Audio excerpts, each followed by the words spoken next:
तो दोस्तों आज के वीडियो में मार्केट के अपडेट के साथ कुछ इंपॉर्टेंट चीजें बात करेंगे। देखेंगे कि एक्सपर्ट क्या सोच रहे हैं, अपनी मार्केट के जो कंडीशंस हैं इस टाइम की वो क्या सोच रहे हैं, प्लस नए लोग जो है ना वो क्या गलतियां करते हैं इस टाइम पे जो कि अवॉइड करनी चाहिए, एंड कौन से सेक्टर्स जो हैं वो आने वाले दिनों में आगे बढ़ते हुए हमें देखने को मिल सकते हैं। तो ये सारा कुछ देखने वाले हैं। एंड उससे पहले क्विक अपडेट मार्केट के बारे में। तो मार्केट के बारे में देखो ना, तो आज के दिन की अगर जस्ट कैंडल देखें तो नेगेटिव है, यानी कि यहां से सिंपल आपको देखने को मिलेगा कैंडल्स जो है रेड में बनी है, प्लस रेड के साथ साथ ना ये विक्स ऊपर वाली देख पाओगे इतनी बड़ी, ये दिखा रहा है कि मार्केट ऊपर जाने की कोशिश किया था एंड यहाँ पे ट्रैप किया है। ट्रैप कैसे किया है, एक लाइन यहाँ से अगर खींचोगे तो ये लाइन जो है ना ब्रेकआउट दिखाएगा आपको। ब्रेकआउट के बाद फिर ये यहीं पे नीचे की तरफ सेलिंग हुई है। देखो छोटे टाइम फ्रेम में आपको ये समझ में आ जाएगा।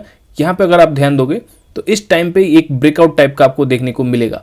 नजदीक से देखो ब्रेकआउट इस कैंडल पे, बड़ी वाली ग्रीन कैंडल पे, एंड देन फिर ये सेलिंग हुई है। तो मार्केट जो है ना अभी ट्रैप कर रहा है, यानी कि बुल्स को यहाँ पे ले आ रहा है। अब ये क्यों हो रहा है, क्योंकि देखो किसी को बेचने के लिए ना वहाँ पे, अगर यहाँ पे किसी को बेचना है बड़े लोगों को, तो वो सामने खरीदारी वाला चाहिए। अब खरीदारी वाले क्या होते हैं, ट्रेडर्स। वो देखेंगे कि यहाँ पे एक इंपॉर्टेंट रेसिस्टेंस ब्रेकआउट हुआ है एंड इस ब्रेकआउट पे वो ट्रैप होते हैं। तो ये ब्रेकआउट ट्रैप है एंड ऐसे चीज़ों पे आपको फंसना नहीं है। वो सारी चीज़ें हम यहाँ पे डिस्कस करेंगे। सारे एक्सपर्ट भी यही चीज़ बता रहे हैं, लेकिन एक्सपर्ट के बताने से पहले हम लोग अक्सर ये डिस्कशन करते रहते हैं कि ऐसी छोटी छोटी चीज़ों को आपको गलती नहीं करनी है।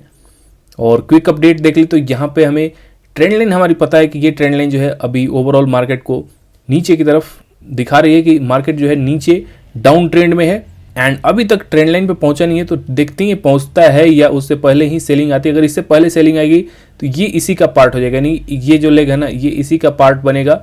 एंड फाइनली अभी ऊपर वाली जो एक काउंटर ट्रेंड मूवमेंट जो कि हम लोग एक्सपेक्ट कर रहे हैं, यहाँ पे 2 बार ऑलरेडी आ चुकी है, ये तीसरी बार कब आती है ये देखना इंटरेस्टिंग होगा। कुल मिला के अभी भी यहाँ पे कंडीशंस इंप्रूव्ड नहीं हुई है अगर आज के दिन की कैंडल देखें तो, क्योंकि कैंडल्स बेरिश है। तो देखते हैं कल के दिन कैसा फॉलो अप आता है। बट यहाँ पे एक्सपर्ट की राय क्या है ये चीज हम लोग देखने वाले हैं। और हेडिंग है देखोगे, स्टॉक मार्केट में हम विल हिस्ट्री रिपीट इटसेल्फ। तो काफी डरावना है, देख के आपको लगेगा कि ये हिस्ट्री यानी कि 2008 वाला, बहुत लोग बोलेंगे 2008 टाइप का क्रैश ये रिपीट होगा।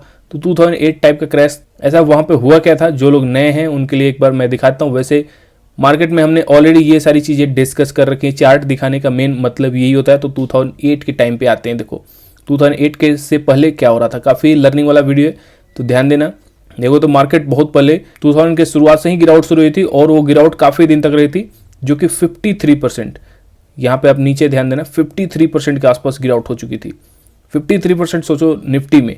बट उसके बाद शुरुआत होती है तेज़ी की, बड़े फेज की एक तेज़ी शुरुआत होती है एंड ये चलता है काफ़ी दिनों तक। अब देखो ये बहुत दिनों तक चलेगा, एकदम मस्त चल रहा है और बहुत ज़्यादा चल चुका है, क्योंकि यहाँ से निफ्टी ऑलमोस्ट 7 गुना हो गया था। यस 633% देख रहे हो, तो ये ऑलमोस्ट 7 गुना कर दिया एंड 7 गुना से ज़्यादा ही कर दिया। बट यहाँ से हुआ क्या वो भी मैं आपको दिखाता हूँ। 2008 अब आता है 2008 की बारी एंड इस टाइम पे देखोगे तो ये 61% के आसपास निफ्टी क्रैश कर चुका था। तो ये बहुत बड़ा क्रैश हुआ था, 61%। इवन जो पहला वाला क्रैश मैंने आपको दिखाया 2000 के आसपास से, उससे भी ज़्यादा जा चुका था। तो क्या इतना बड़ा क्रैश आएगा, क्योंकि इसके बाद एक और देखते हैं तो निफ्टी में कुछ बड़े बड़े क्रैश हैं जो कि 28% के आसपास आया है। ये 2011-12 के आसपास था। और उसके बाद देखें तो एक मेजर और हमें देखने को मिलेगा जो आया था, ये भी 25% के आसपास। तो ये कुछ बड़े बड़े क्रैश हैं। अगर कोरोना को भी चेक करें तो कोरोना में भी 40% के आसपास एक क्रैश आया हुआ था। तो इतने बड़े बड़े क्रैश हैं। पिछला वाला 2022 का ये करेक्शन था, ये 18% का करेक्शन है। और अभी निफ्टी कहाँ पे खड़ा हुआ है, अभी देखें तो अभी निफ्टी ने 16% का लो लगा चुका है। तो कुल मिला के 24-25% भी नहीं पहुंचा है, इवन 18% भी नहीं पहुंचा है।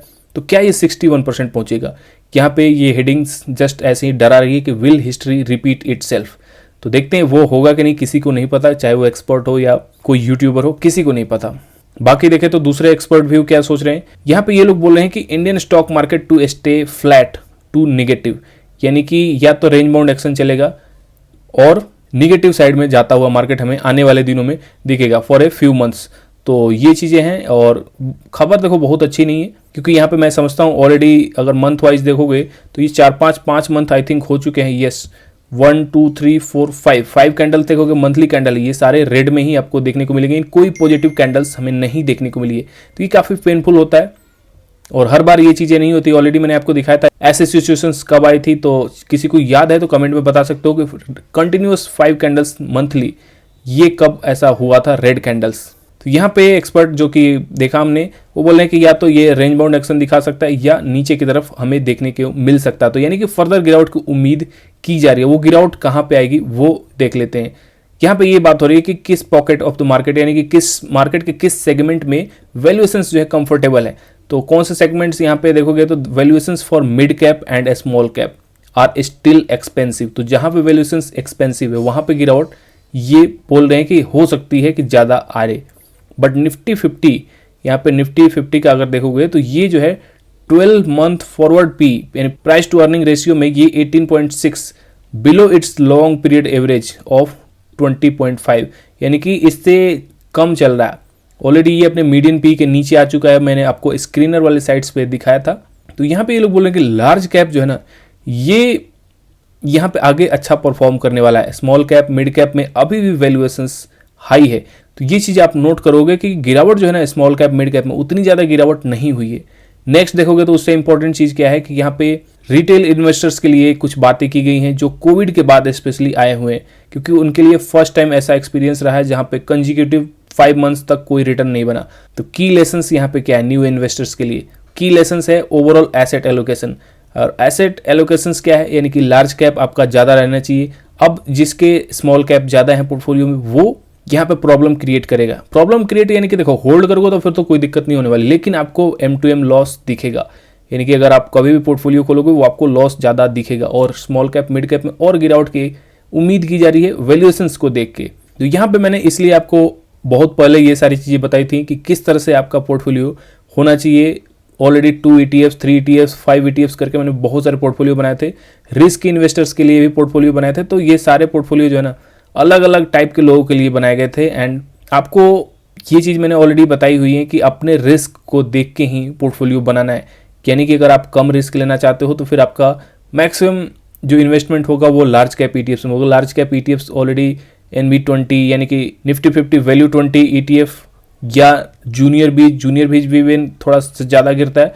बट ऐसे ऐसे ETFs जो कि लार्ज कैप की कैटेगरी में आते हैं वो कम गिरेंगे। और दूसरी चीज़ यहाँ पे इन्होंने बोली है स्टे डाइवर्सिफाइड। देखो डाइवर्सिफाइड ETF में आप ऑलरेडी हो, लेकिन डाइवर्सिफिकेशन का यहाँ पे मतलब क्या है कि कोई आप एक सेक्टर को लेकर ना बैठो कि PSU बैंक लेके बैठ गए और फिर आप इसी को होल्ड कर रहे हो। ऐसा करने से आपको काफ़ी प्रॉब्लम हो सकती है। तो इस चीज़ को अवॉइड करने के लिए मैंने आपको याद होगा जब निफ्टी नीचे की तरफ अभी आना शुरू हुआ था तभी हमने ये बात कर ली है कि यहाँ से अगर आपने रखा भी है ना इनको सेक्टरल ETF को, तो इनको फर्दर एवरेजिंग डाउन नहीं करना है। क्यों? क्योंकि देखो ऑलरेडी आपने मान लो किसी ने 1 लॉट लगाया तो वो 1 लॉट बहुत ज़्यादा अमाउंट नहीं होगी। आपने अगर 3-4 लॉट से प्लान किया होगा तो वो 3-4 लॉट जो 3 लॉट और एक्स्ट्रा बच गए यानी कि उसके पैसे जो एक्स्ट्रा बच रहे हैं जो आप लगाने वाले थे वो डाइवर्सिफाइड ETF में लगाओ। ये बहुत बड़ी अपॉर्चुनिटी है। ऑलरेडी ये बहुत बार मैं बोल चुका हूँ अपने वीडियोज में। तो डाइवर्सिफाइड ETF में लगाने पे आपको फ़ायदा आने वाले दिनों में मिल सकता है, क्योंकि कौन सा सेक्टर आगे चलेगा नहीं चलेगा नोबडी नोज एक्चुअली। इसलिए डाइवर्सिफिकेशन हमेशा जरूरी है और यही की लेसन्स है। लेसन्स देखो ऑलरेडी एक्सपर्ट कुछ नया नहीं बता रहे, जो हम लोग ऑलरेडी डिस्कस करते रहते हैं वो चीज़ें यहाँ पे आपको देखने को मिलेंगी, चाहे वो एसेट एलोकेशन हो या डाइवर्सिफिकेशन का हो। और हाई क्वालिटी कंपनियों का हमें लेना देना नहीं है, क्योंकि ETF ऑलरेडी हमारा ये काम कर रहा है। इंडेक्स में वही कंपनियां हैं जो हाई क्वालिटी हैं, जो नहीं है वो अगले टाइम पे रीबैलेंस हो जाती हैं। वैल्यूएशंस के यहाँ पे आप ऑलरेडी देख लो कि वैल्यूएशंस जो है मिड स्मॉल कैप में अभी भी प्रीमियम पे है। तो ये चीज़ें ध्यान देने वाली चीज़ें हैं। और मिड कैप स्मॉल कैप में अभी भी बड़ी अमाउंट नहीं लगाना चाहिए। तो देखो यहाँ पे मैं जो आप एक मेन इंपॉर्टेंट लर्निंग क्या है, ये लर्निंग जो आपको हमेशा काम आने वाली है। अगर आप देखोगे तो एक्सपर्ट जो है वो प्रिडिक्ट कर रहे हैं कि मार्केट यहाँ से निगेटिव जा सकता है या फर्दर रेंज बाउंड एक्शन जा सकता है। अब जितना रेंज बाउंड या निगेटिव जाएगा ना वो आपके लिए एक फायदा है। यानी कि अगर नीचे जा भी रहा है तो वो टाइम लेगा, 2-4 महीने 5 महीने 6 महीने ये सब टाइम जाता जाएगा। तो जितना ये ऐसे मान लो आगे टाइम दे रहा है यही आपके लिए मौका है। सबके पास एक बार में पैसे होते नहीं है एंड यही आपको इसी मौके का फ़ायदा उठाना है। अगर आप यहाँ पे ध्यान से देखोगे तो ये जो टाइम है ना 2000 का टाइम है, जो मैंने गिरावट वाला टाइम दिखाई, ये 51% के आसपास क्रैश हो चुका था निफ्टी -51%। बट फिर भी देखोगे तो यहाँ पे ये क्रैश तो काफ़ी नीचे आ चुका है, लेकिन इसके बाद ये जब फ्लैट रहा है तो यहाँ पे मान लो आपका पोर्टफोलियो 20%, 30%, 40% भी लॉस में अगर होगा, किसी ने ऊपर से ले लिया तो मान लो 40% लॉस में है, फिर भी ये टाइम जो दिया है ना इसने 2001 से लेकर 2003 के मिड तक, ऑलमोस्ट 2.5 साल 2.5 ईयर्स तक अगर आप इसमें एसआईपी करते रहे तो आपकी एवरेजिंग ये कम होके आएगी कि नहीं, ये चीज़ बताओ आप। यही एसआईपी का फायदा है कि आपकी एवरेजिंग जो है ना वो नीचे आती जाती है और ये 2.5 साल टाइम आपको दे रहा है इतने बड़े क्रैश के बाद। तो आप ऑलरेडी मान लो ये -40% को -20% भी ला पा रहे हो, वो बहुत है आपके लिए, क्योंकि -20% तक यहाँ तक लाए, यानी कि एवरेजिंग आपने नीचे किया। अब इस जितना नीचे किया वो फायदा आपको आने वाले, यहाँ से क्या हुआ था चार्ट में मैंने आपको ऑलरेडी दिखाया है 2008 में, इसके बाद क्या हुआ एक्चुअल में देख लो, यहाँ से किस तरह से निफ्टी 7 टाइम्स हुआ। तो यही फायदा आपको मिलने वाला है एसआईपी के बाद, क्योंकि यहाँ पे पेशेंस चाहिए, इतना पेशेंस किसी के पास होता नहीं कि जो इसे होल्ड कर पाए। तो ये लोग गलतियां करते हैं, एग्जिट कर देते हैं, प्लस एसआईपी नहीं करते ऐसे टाइम पे जहाँ पे रेंज बाउंड एक्शन रहता है या नेगेटिव एक्शंस देखने को हमें मिलता है। लमसम लगा कर बैठ जाते हैं, फिर प्रॉब्लम होती है, क्योंकि यहाँ पे लमसम लगा दिया तो फिर आपको ये सोच रहे हो कि मेरा पैसा यहाँ से जल्द से डबल हो जाए। ऐसा नहीं होने वाला, मार्केट हर टाइम ऐसा काम नहीं करेगा। क्या पता कोई लक से यहाँ पे लास्ट में आएगा और लमसम डाल देगा तो उसका पैसा चल जाएगा, लेकिन कोई यहाँ पे कोई ना कोई तो गलती करेगा और वो फिर 5-6 महीने बैठा रहेगा या 2 साल बैठा रहेगा, फिर उसके पैसे ऐसे रिकवर होने शुरू होंगे। तो ये मार्केट है, हमेशा आपको एक जैसा चलेगा नहीं। अगेन देख लो, नेक्स्ट टाइम 2008 में भी यही हुआ था। 2008 में भी क्रैश होने के बाद काफ़ी टाइम दे रहा है। यहाँ पे ये मंथली चार्ट है, ठीक है, इसको छोटा मत समझना, ये 7-8 मंथ का आप टाइम पीरियड है। 7-8 मंथ में जितना हुआ एटलीस्ट आपने एसआईपी की है। अगेन देख लो, ये 2011 के क्रैश, यहाँ पे भी निफ्टी 25% के आसपास क्रैश हुआ, 25 का 28% जो अभी मैंने चेक किया। एंड यहाँ भी देखोगे तो ये 2014 तक आपको टाइम दे रहा है एसआईपी करने का। तो ये मैंने पीरियड ऑलरेडी मार्क कर रखे हैं, जितने टाइम तक ये नीचे आ रहा है ना उतने टाइम तक आपको मौका मिल रहा है। ये सारे मंथली चार्ट है, तो मंथली यहाँ पे देखो 1-1 साल तक ये नीचे ही आ रहा है। 2015 से 16 तक नीचे आप टाइम देख लो, ये टाइम है, तो 1-1 साल तक नीचे आ रहा। तो एसआईपी ऐसे ही चलती है, लमसम लगा कर नहीं बैठ जाना कहीं भी, यही गलती आपको नहीं करनी है, ठीक है। तो एक्सपर्ट यहाँ पे क्या बता रहे हैं वो चीज़ें आपने देखी, और कोई अलग से ऐसी चीज़ नहीं थी जो हम यहाँ पे डिस्कस नहीं करते। तो इन चीज़ों का आपको खास करके ध्यान रखना है। एंड देखते हैं मार्केट देखो कहाँ जाएगा, किसी को नहीं पता एक्चुअल में। अपना काम है अपने प्रोसेस पे लगे रहना, और प्रोसेस अपना क्या है, प्रोसेस सिंपल एक ही वर्ड है जो मैं आपको हर बार बताता हूँ, इसको फॉलो करो, फॉलो द प्रोसेस, रिजल्ट अपने आप आएगा, ठीक है। देखते हैं क्या होता है, चलो मिलते हैं नेक्स्ट वीडियो में।